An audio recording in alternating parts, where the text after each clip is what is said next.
தமிழ்நாடு முதலமைச்சராக இன்று பதவி ஏற்றிருக்கும் தமிழக வெற்றிக் கழகத்தின் தலைவர்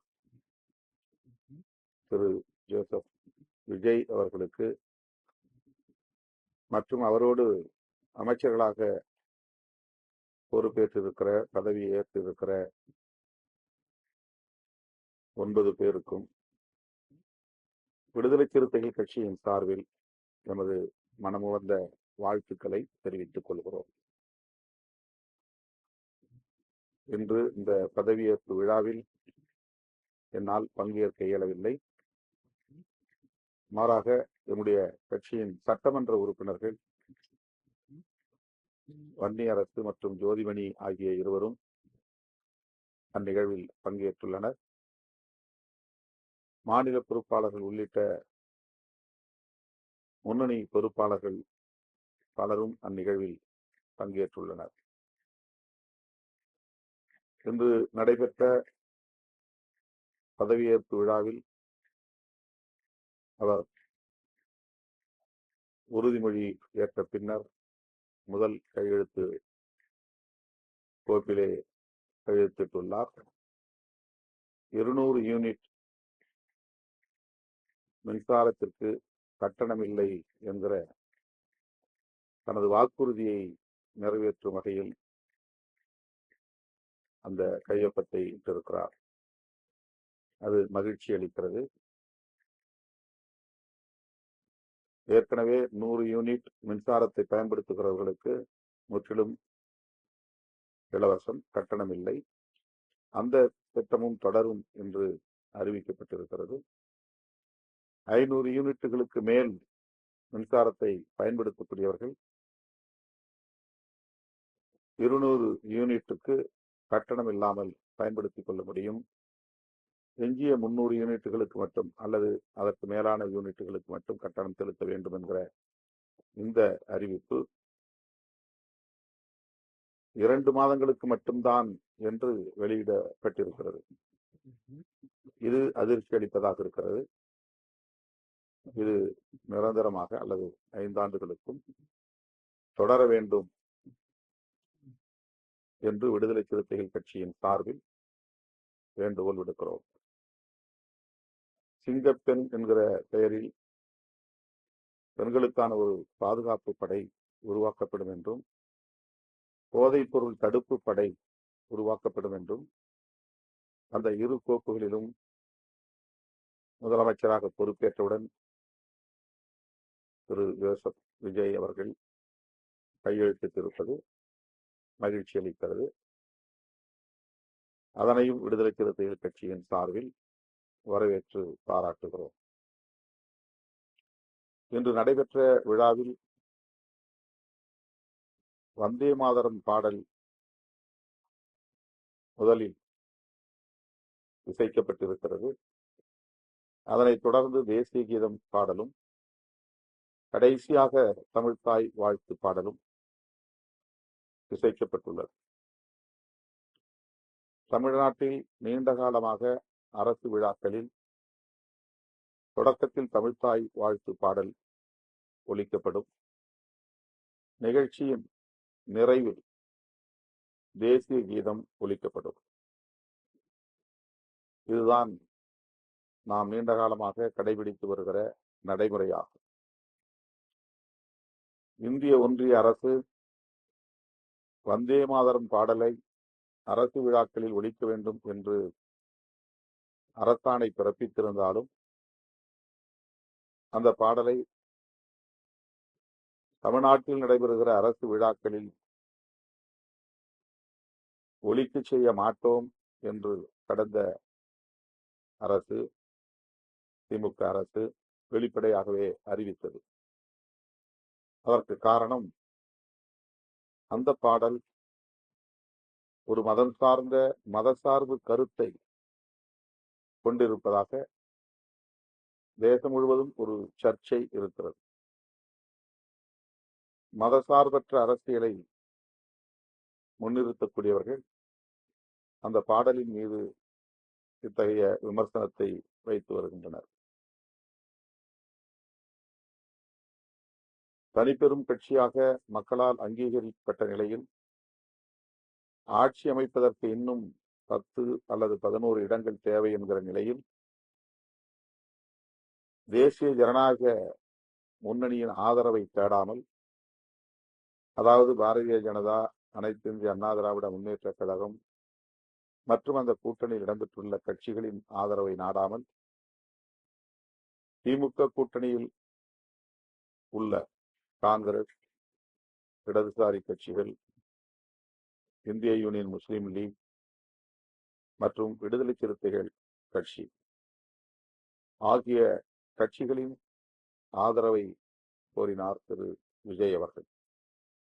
அதற்கு அவர்கள் தரப்பில் சொல்லப்பட்ட கருத்து, மதசார்பற்ற அரசை தமிழ்நாட்டில் நிறுவுவதுதான் எங்கள் நோக்கம். ஆகவேதான் மதச்சார்பின்மையை முன்னிறுத்தக்கூடிய இந்த இயக்கங்களின் அல்லது கட்சிகளின் ஆதரவை நாங்கள் வெளிப்படையாக கோரினோம் என்று தாவேகா தரப்பில் சொல்லப்பட்டது. அதன் அடிப்படையிலும் நாங்கள் தாவேகா ஆட்சி அமைப்பதற்கு ஆதரவளிக்க முன்வந்தோம். தமிழ்நாட்டில் குடியரசுத் தலைவர் ஆட்சி நடைமுறைக்கு வந்துவிடக் கூடாது, அதனை தடுக்க வேண்டும். குதிரை பேரம் என்னும் பெயரில் சட்டமன்ற உறுப்பினர்களை தமது அணிக்கு சேர்க்கும் முயற்சியில் யாரும் ஈடுபட்டுவிடக் கூடாது என்கிற அடிப்படையிலும்,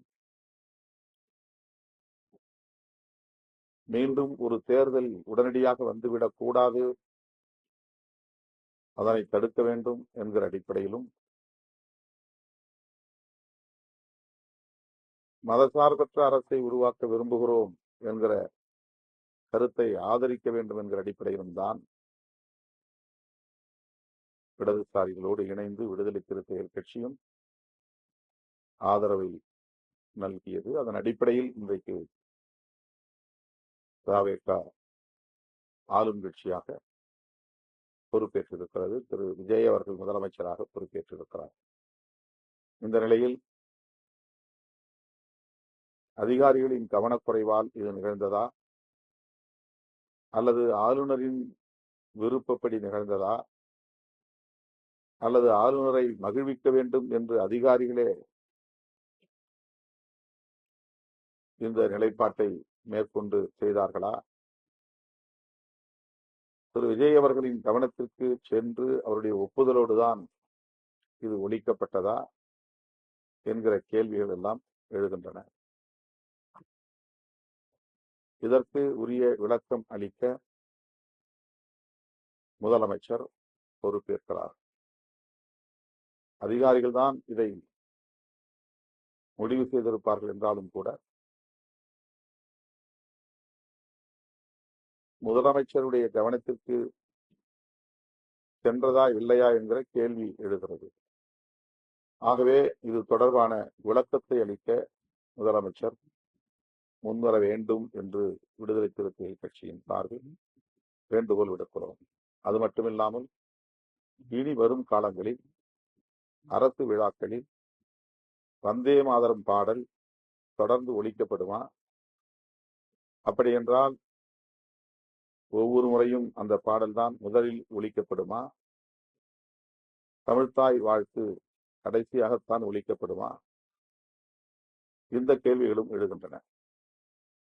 முதலமைச்சராக பதவியேற்கிற விழாவில் மட்டுமின்றி தற்காலிக இடைக்கால சபாநாயகர் பொறுப்பேற்கிற நிகழ்விலும் இதே நடைமுறை பின்பற்றப்பட்டிருக்கிறது. வந்தே மாதரம் பாடல் முதலில் ஒலிக்கப்பட்டிருக்கிறது.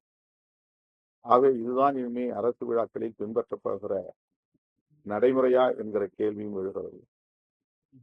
இது தொடர்பாகவும்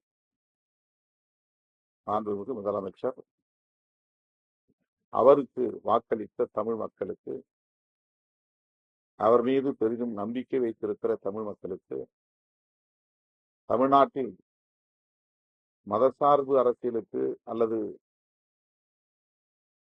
மதவாத அரசியலுக்கு இடமில்லை என்று நம்புகிற மதசார்பற்ற சக்திகளுக்கும் அவர் விளக்கம் அளிக்க வேண்டியது தவிர்க்க முடியாத ஒரு தேவையாக உள்ளது. எனவே இது குறித்த விளக்கத்தை எதிர்பார்க்கிறோம். அதிகாரிகள் தரப்பிலிருந்தோ அல்லது தாவேகா தரப்பிலிருந்தோ உரிய விளக்கம் அளிக்க வேண்டும் என்று வேண்டுகோள் விடுக்கிறோம். வந்தே மாதம் விவகாரத்துல இப்போதைய நிலைப்பாடு தொடர்ந்தா உங்களுடைய ஆதரவு புதிய அரசுக்கு தொடரும். இன்னைக்குதான் பதவியேற்றுக்கிறாங்க. 13ஆம் தேதி பெரும்பான்மையை நிரூபிக்க வேண்டும். ஆகவே அதற்கு எந்த நெருக்கடியையும் தர நாங்கள் விரும்பவில்லை. தோழமையோடு தான் இதை சுட்டிக்காட்டுகிறோம்.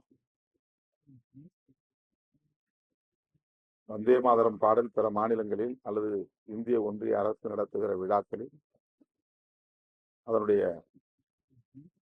இசை வடிவம் மட்டுமே ஒலிக்கப்படுகிற நடைமுறை பின்பற்றப்பட்டு வருகிறது என்றாலும் கூட பாஜக அல்லாத பிற கட்சிகள் ஆளுகிற மாநிலங்களில்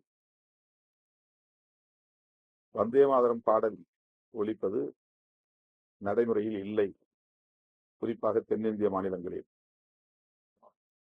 தமிழ்நாட்டில் இதுவரையில் எந்த நிகழ்விலும் இந்த பாடல் ஒலிக்க பெற்றதில்லை. தமிழ்த்தாய் வாழ்த்தும் தேசிய கீதமும் பின்பற்றப்பட்டு வருகிறது, நடைமுறைப்படுத்தப்பட்டு வருகிறது. முதல் முறையாக இந்த ஒரு நிலைப்பாட்டை இந்த அரசு பொறுப்பேற்றதுமே மேற்கொண்டிருக்கிறது என்பது அதிர்ச்சி அளிக்கிறது. இன்னும் சொல்ல போனால் ஒரு ஏமாற்றத்தை அளிக்கிறது. அதே போல தமிழ்நாடு அரசின் கஜானா காலியாக இருப்பதாகவும் ரூபாய் 10 லட்சம் கோடி கடன் சுமையை வைத்துவிட்டு சென்றுள்ளனர்.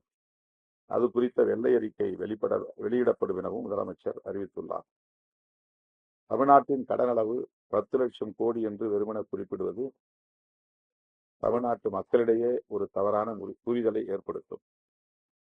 ஏனெனில் கடனை எப்போதும் ஒரு குறிப்பிட்ட அளவோடு ஒப்பிட்டே மதிப்பிட வேண்டும்.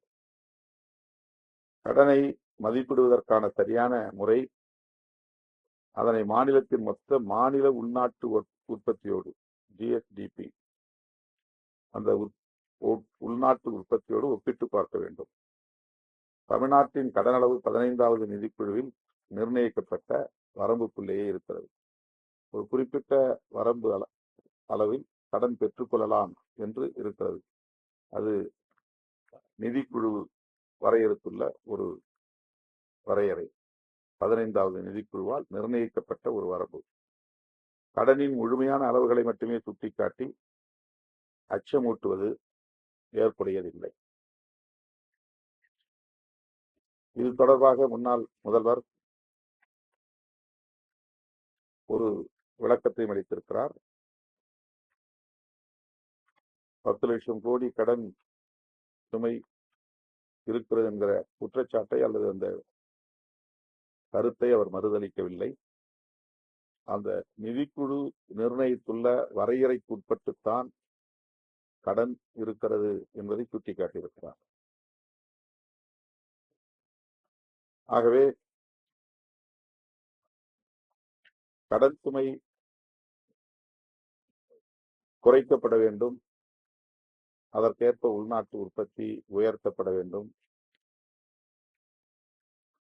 அதற்கு ஏற்ப நம்முடைய பொருளாதார கொள்கை வரையறுக்கப்பட வேண்டும். எனவே தமிழ்நாட்டின் வளர்ச்சியில் அக்கறை செலுத்தி இந்த அரசு முனைப்போடு செயல்படும் என்று நம்புகிறேன், வாழ்த்துகிறேன்.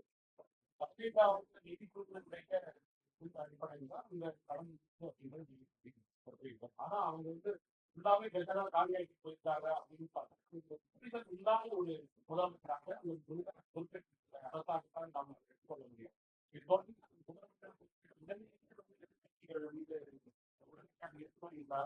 குற்றச்சாட்டுடனாக ஒரு அரசை தோன்றுகிறது.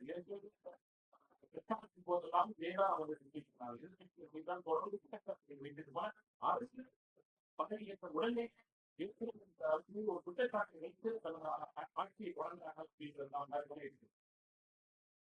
அதிகாரிகள் தந்த புள்ளி விவரத்தின்படிதான் அவர் அப்படி கருத்தை சொல்லியிருப்பார் என்று நான் நம்புகிறேன். அதிகாரிகள் தவறாக தகவல்களை தருவதோ தவறாக வழிநடத்துவதோ ஆட்சி நிர்வாகத்திற்கு உகந்ததாக இருக்காது. ஆகவே இது போன்ற தகவல்களை தருகிற போது அதிகாரிகள் மிகுந்த பொறுப்போடு செயல்பட வேண்டும் என்பது என்னுடைய வேண்டுகோள்.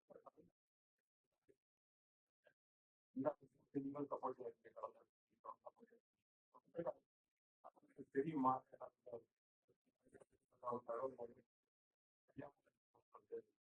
இல்ல, இப்ப காலியா இல்லைங்கிறதான இப்ப வாதம். கடன் இருக்கிறது என்பது உண்மை. ஆனால் அது ஒரு குறிப்பிட்ட வரையறைக்குள் தான் இருக்கிறது. 16வது நிதிக்குழு 15வது நிதிக்குழு நிர்ணயித்திருக்கிற வாக்குள் தான் கடன் சுமை இருக்கிறது. ஏற்கனவே இருந்த கடன் சுமையில் அவர்கள் குறைத்திருக்கிறார்கள், வட்டியை அசலை செலுத்தி இருக்கிறார்கள் என்றும் திமுக தரப்பில் சொல்லப்படுகிறது. இரண்டு அறிவிப்பு அந்த பெண்கள் பாதுகாப்புக்காக ஒரு போதைப் பொருள் போராட்டத்தை அரங்கத்தில் இதுல என்ன அர்த்தமாக்குன்னா பெண்களுக்கு போதிய பாதுகாப்பு இல்லை, அதனால நடவடிக்கை எடுக்கப்படுதுன்னு அதுவும் தான் கடந்த 5 ஆண்டுகளாக. இது தொடர்பா ஏற்கனவே பெண்களுக்கான பாதுகாப்பு படை இருக்கு, போதை தடுக்கிற படையும் இருக்கிறது. ஆனா அவர் ஒரு அதை இன்னும் கொஞ்சம் செம்மைப்படுத்துவதற்கான முயற்சியில் ஈடுபடலாம். அதுக்காக இந்த புதிய பெயரை அவர்கள் சூட்டியிருக்கலாம். அதற்கான செயல் திட்டம் என்ன என்பது நமக்கு இனிமேல் தான் தெரிய வரும். பெண்களுக்கான பாதுகாப்பு படையும் போதைப் பொருள் தடுப்பு படையும் ஏற்கனவே வேறு பெயரில் இயங்கிக் கொண்டிருக்கிறார்.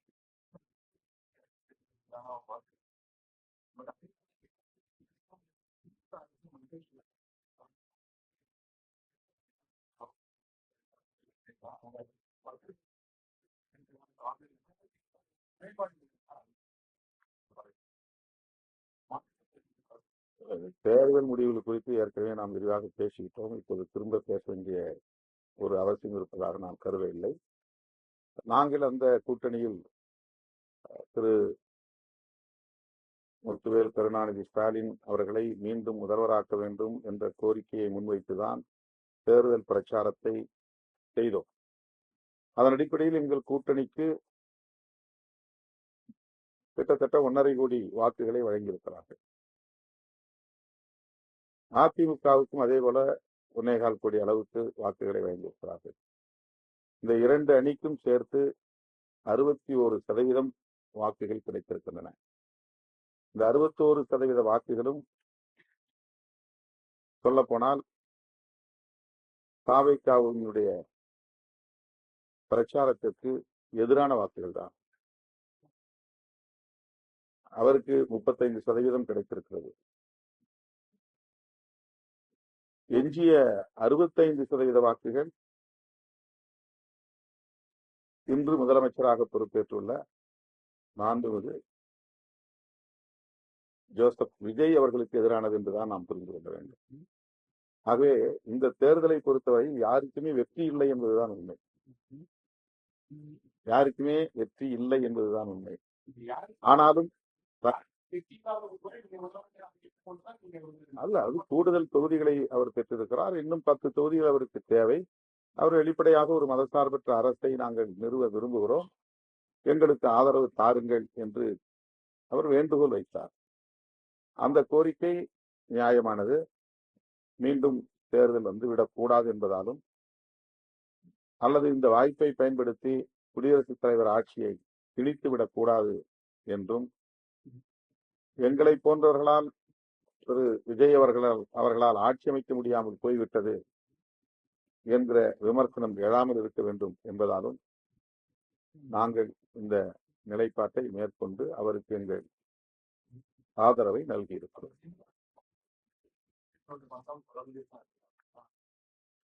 இந்த ஆதரவை வழங்கியதுனால உடனே நாங்க ஒரு ஸ்விட்ச் ஓவர் ஆயிட்டோம் அப்படின்னு அர்த்தம் இல்லை. இப்போதைக்கு அவர் ஆட்சி அமைக்கணும். இங்க குடியரசுத் தலைவர் ஆட்சி விடக்கூடாது. இந்த 2 காரணங்களுக்காக நாங்கள் ஆதரவு நல்கிறோம். இல்ல, அது பற்றிலாம் அது ஒரு அரசியல் திடீர்னு ஒரு விஷயத்துல உங்களுக்கும் நீங்க பாதுகாப்பு இருக்கிற இல்ல, இல்ல,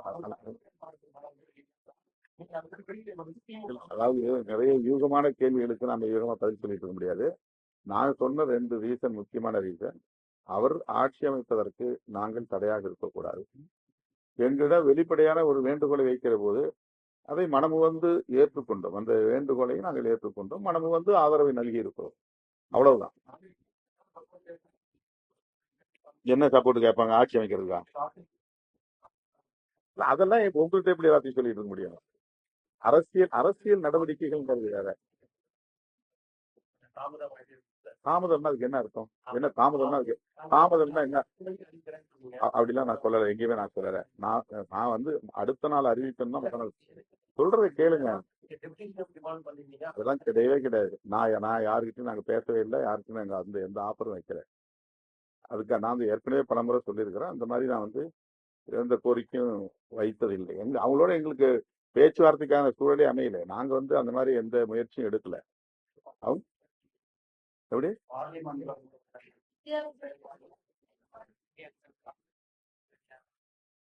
அது குறித்து இனிமே எங்க கட்சி தோழரோட பேசிதான் முடிவு செய்யும். காங்கிரஸ் வந்து இந்த நிலைப்பாட்டை எடுத்ததுனால இன்னைக்கு திமுக அவங்களோட சேர்ந்து செயல்பட முடியாதுன்னு சொல்லியிருக்கிறாங்க. அதுதான் நான் சொல்றேன். எங்களுடைய எதிர்கால அரசியலையும் நாங்கள் கணக்கில் கொண்டுதான் ஒரு முடிவு எடுக்க முடியும். இது எடுத்துங்க விட்டது டக்குன்னு உடனே உணர்ச்சி வயப்பட்டு ஒரு ஆதரவை தெரிவிக்க முடியாது. இது வந்து ஒரு மேஜர் டெசிஷன் இது. அப்ப நாங்க வந்து இந்த மாதிரி ஆதரவு தெரிவிக்கிறது மூலமா அவங்களோட தொடர்ந்து பயணிக்க போறோமா இல்லையா, அது ஒரு கேள்வி இருக்கு.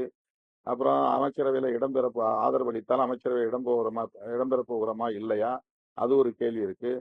இதெல்லாம் எங்க கட்சி தோழர்கிட்ட கலந்து பேசாம நான் பாட்டுக்கு எப்படி அறிவிச்சிட முடியும்?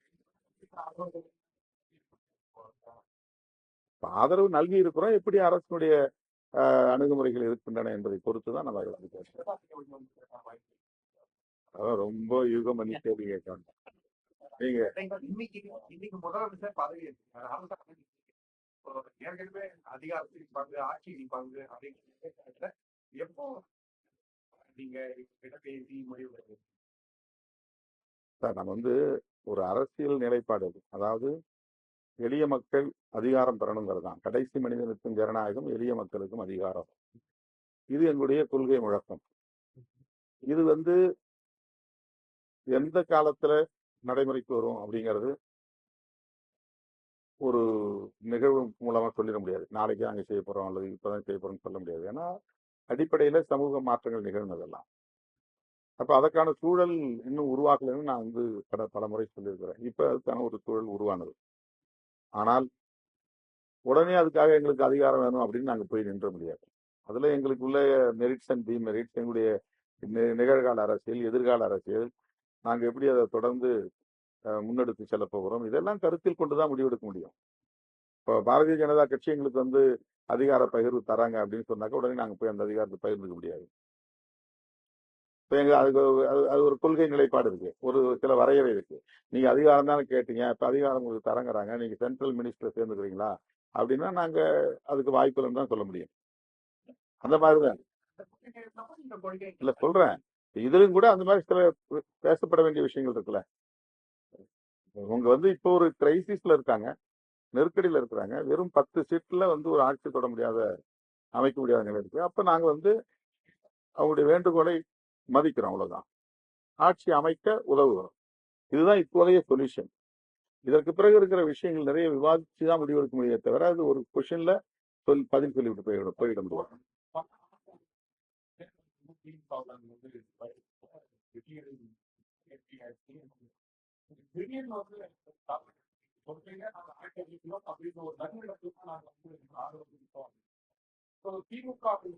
இல்ல, அதனாலதான் நாங்க எடுத்த முடிவை முதலமைச்சர் நம்முடைய திமுக தலைவரை போய் நேரில் சந்தித்து எங்க கட்சியுடைய உயர்நிலை குழுல இந்த மாதிரி ஒரு நிலைப்பாட்டை நாங்க எடுத்திருக்கிறோம். நாங்க வந்து அவங்களுக்கு ஆதரவு நல்குவதா, வெளியில இருந்து ஆதரவு நல்குவதா முடிவெடுத்திருக்கோம். அவங்கள்ட்ட சொன்னோம். அவர் வந்து ரொம்ப மகிழ்ச்சியா சொன்னாரு, இல்ல உங்க உயர்நிலை குழு என்ன முடிவு எடுத்திருக்கீங்களோ அதன்படி நீங்க நடந்துக்கீங்க, அது ஒன்றும் பிரச்சனை இல்லை, அதெல்லாம் சொல்லு. அந்த மாதிரி ஒரு வார்த்தை கூட சொல்லல. 4ஆம் தேதி ரிசல்ட் வந்துச்சு. 5ஆம் தேதி நாங்க அவரை போய் பார்த்தோம். இடதுசாரி கட்சி தலைவர்களும் கூட இருந்தாங்க. எல்லாரும்னாலே அவர் சொன்னது வந்து, நாம வந்து விஜய் ஆட்சி அமைக்கிறதுக்கு எந்த இடையூறும் செய்ய வேண்டியதில்லை, நாம அவர் ஆட்சி அமைக்கிறதுக்கு நாம வாழ்த்துவோம், நம்முடைய வாழ்த்துக்களை தெரிவித்துக் கொள்வோம்.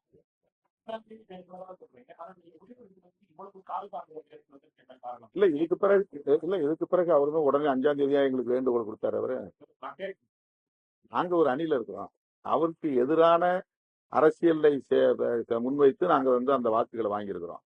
எங்களுக்கு இப்ப தேர்ந்தெடுக்கப்பட்டிருக்க அந்த 2 உறுப்பினர்களுடைய வாக்குகள்ல திமுக வாக்குகள் இருக்கு, எங்க வாக்குகள் இருக்குது. அப்ப திமுகவும் சேர்ந்து போட்ட ஓட்டுல வெற்றி பெற்றவர்களை நாங்க இன்னொரு கட்சி ஆட்சி அமைக்கிறதுக்கு ஆதரவு அளிக்கிறோம். அப்ப நாங்க இவங்களோட கலந்து பேச வேண்டிய தேவை இருக்குல்ல, அவங்கள்ட்ட சொல்ல வேண்டிய தேவை இருக்குல்ல, அதனால போய் நாங்க சொன்னோம். அதான் எந்த முடியும் நாங்க எடுக்கல. நாங்க வேற அணி, அவங்க வேற அணி, அவ்வளவுதான். அவங்க எங்கள்கிட்ட ஆதரவு கேட்பாங்கன்னு நாங்க எதிர்பார்க்கவே இல்லை. அவங்க இந்த முயற்சி எடுப்பாங்க நாங்க எதிர்பார்க்கல.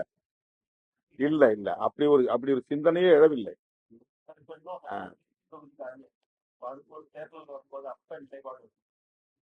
தேர்தல் வரட்டும்.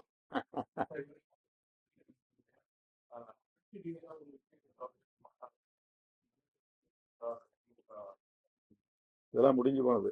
அது முடிஞ்சு. அது அவசியம் இல்லாதது. அது அவசியம் இல்லாதது. அது உங்களுக்கு தேவை, மக்களுக்கு தேவை இல்லை.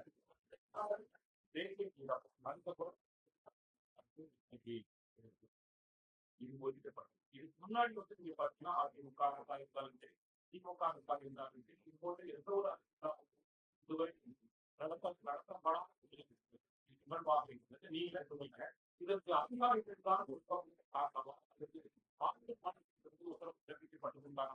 அவரை பதிலளிப்பதற்காக சில அதிகாரிகள் செய்த தவறான ஒரு முதலமைச்சராக பதவியேற்பு நடக்கிறது விழாவில் அவருக்கு தெரியாத போன்ற நிகழ்வு நடந்திருக்குமா? இதுவரை நடக்காத. அதனாலதான் அவர் விளக்கம் அளிக்கணும்னு நான் உங்க மூலமா ஒரு வேண்டுகோள் வச்சிருக்கிறேன். முதலமைச்சர் 4ஆம் தேதி தேர்தல் முடிவுகள் வந்து அதுக்கு பிறகு இதுவரைக்கும் எடுத்த முன்னாள் திமுக தலைவர் பேசுறாரு, எடப்பாடி பழனிசாமி அவர் பேசுறாங்க. ஆனா இதுவரை மௌனம் காத்திருக்க புதிய முதலமைச்சர் இது தொடர்பாக தெரிவிக்கவில்லை. இல்ல, இன்னைக்குதான் நடந்திருக்கு, இனிமே அவர் சொல்லுவாரு. நாமெல்லாம் ஒரு கேள்வியை அதை எழுப்பி இருக்கிறோம், கோரிக்கையை வச்சிருக்கிறோம். இல்ல, இது ஆர்கனைஸ் பண்றது இப்ப அவங்க வெளியில இருந்து இப்பதானே முதல்ல பதவி ஏற்கிறாங்க. உடனே அவங்கள அது அந்த கட்சி பொறுப்பாளர்களுக்கு எதுவும் அதுல பொறுப்பு கிடையாது, அதுல இன்வால்மெண்ட் கிடையாது. நிகழ்ச்சியை ஒருங்கிணைக்கிறவங்க, அழைப்பு விடுக்கிறவங்க, அந்த செயல் திட்டங்களை வரையறுக்கிறவங்க எல்லாம் அதிகாரிகள் தான். இப்ப அதிகாரிகள் தான் இதை முடிவு செஞ்சாலும் முதலமைச்சரா பொறுப்பேற்கக்கூடியவரிடம் போய் அதை பற்றி நிச்சயமா கலந்து பேசியிருக்க வாய்ப்பு இருக்கிறது. அதனால கலந்து பேசினார்களா இல்லையா அப்படின்னு நம்ம ஒரு கேள்வி எழுப்புறோம். அல்லது இவர் பிஜேபியை சார்ந்த ஒரு ஆளுநர், பிஜேபி சார்ந்த ஆளுநருங்கிறதுனால அவருக்கு வட இந்திய மாநிலங்கள்ல இந்த மாதிரி அரசு விழாக்கள்ல பாடுறது பற்றி அவருடைய உதவியாளர்கள் சொல்லியிருக்கலாம், அவருடைய செயலாளர்கள் சொல்லியிருக்கலாம்.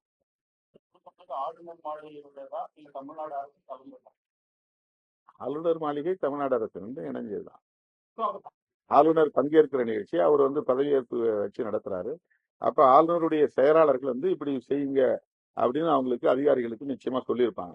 ஏன்னா இவர் பிஜேபி பின்னணியிலிருந்து வந்த ஒரு ஆளுநர் என்பதனால் வந்தே மாதரம் பாடலுக்கு நிச்சயமா முக்கியத்துவம் கொடுத்திருப்பாங்க. அப்ப மக்கள் பவன், அந்த மக்கள் மாளிகையில் உள்ள அதிகாரிகள், தலைமைச் செயலகத்தில் உள்ள அதிகாரிகளுக்கு இந்த மாதிரியான ஒரு குறிப்புகளை தந்திருக்கலாம், இன்ஸ்ட்ரக்ஷன் கொடுத்திருக்கலாம்.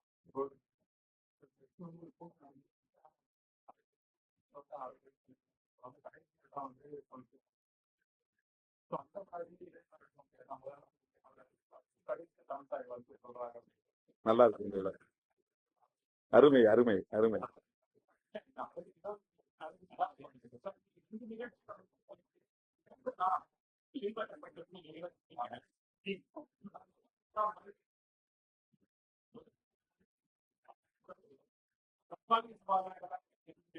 ரெண்டு நிகழ்வு அது நடந்திருக்கு. ஆமா, என்னுடைய சந்தேகம் கவர்னர் பங்களாவில இருந்து போன டைரக்ஷனா தான் இருக்கும். செக்ரட்டரியேட்ல இருந்து எடுத்த முடிவா இருக்கிறது வாய்ப்பு இல்லை. தலைமைச் செயலக அதிகாரிகள் இந்த முடிவை எடுத்திருக்க வாய்ப்பு இல்லை.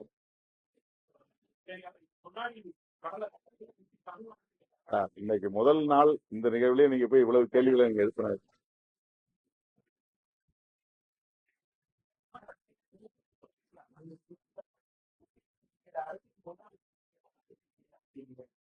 அதான் நிதி நெருக்கடி.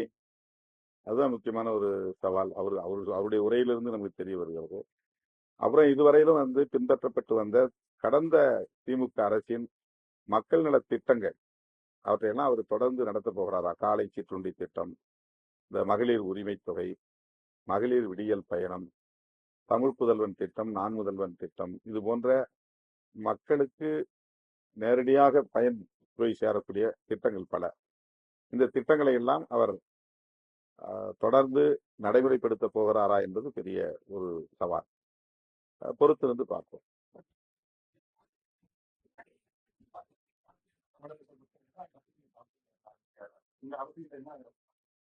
ஒரே நாள்ல இவ்வளவு கேள்வி அவங்களுக்கு சில மணி நேரங்கள் தான் ஆகுது.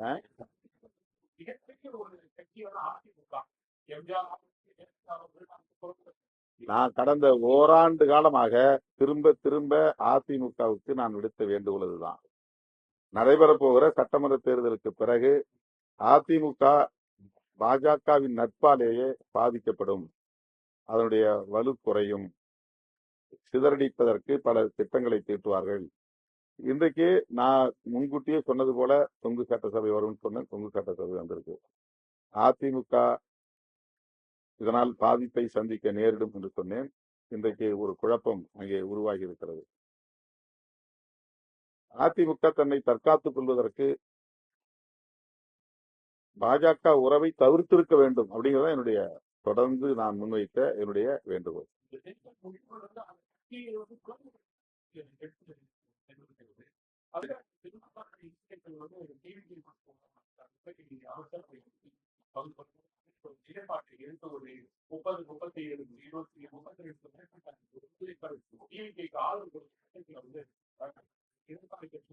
அது யூகமான செய்திகள் தான், அதுக்கு எதுவும் ஆதாரம் இல்லை.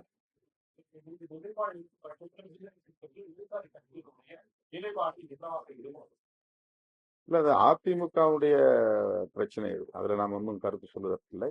ஆனா அதிமுக ஒரு நீண்ட நெடிய பாரம்பரியம் உள்ள கட்சி.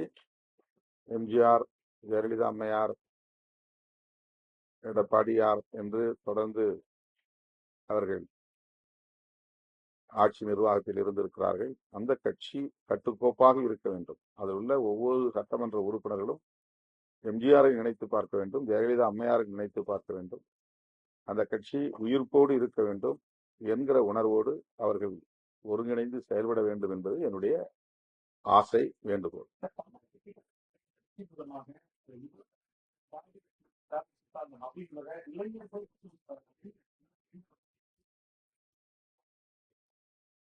அது அப்படி சொல்ல முடியாது. அப்படி பார்த்தா நான் சொன்ன மாதிரி திமுக அதிமுக ரெண்டு அணிக்கும் 3 கோடிக்கு மேலான மக்கள் வாக்களித்திருக்கிறார்கள்.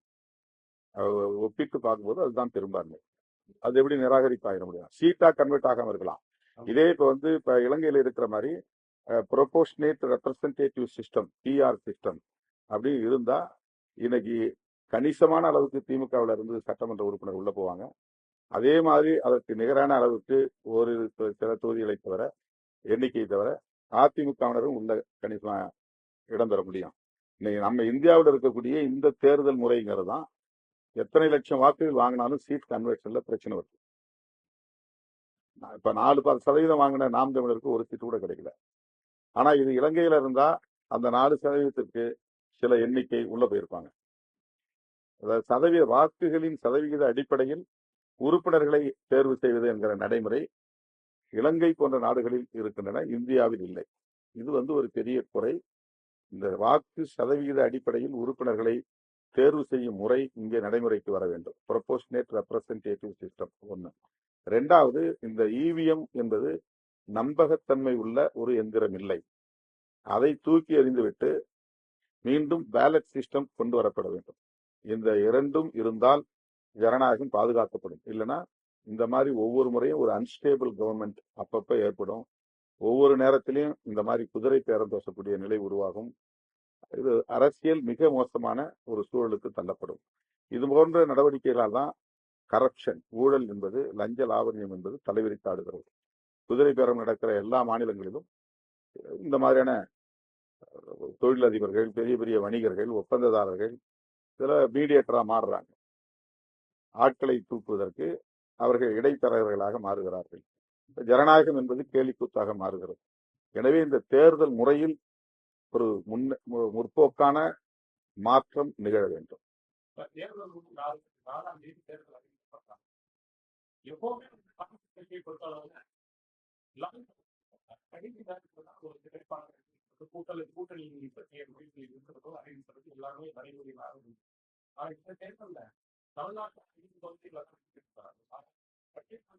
தேர்தல நீங்க பெரும்பான்மை ஆட்சி அமைப்பதற்காக ஒரு வேட்பாளர் வந்துவிட்ட பிறகும் இதுவரைக்கும் தனது முதலமைச்சர் யார் அப்படின்றத தெரிவித்து ஒரு ஆட்சி முடியாத ஒரு சூழ்நிலை போயிட்டு. ஆனால் தமிழ்நாடு பொறுத்தவரை 4ஆம் தேதி தேர்தல் கொண்டிருப்பது 5ஆம் தேதி 6ஆம் தேதி போய் உடனடியாக விஜய்க்கு ஆதரவு கொடுக்குறாங்க.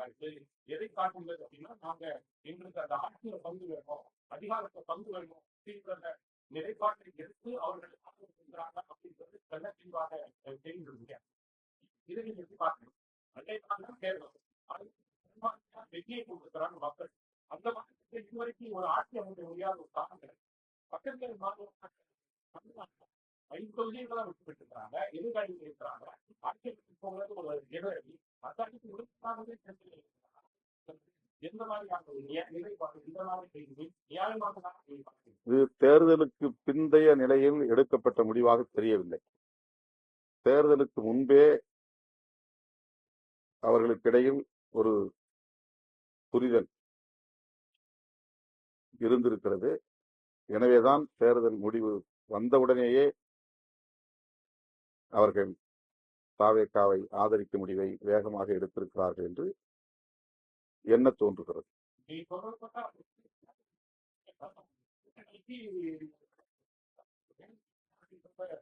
இல்ல, இது அவங்க எடுத்த வேகத்திலிருந்து நான் கருத்து சொல்றேன்.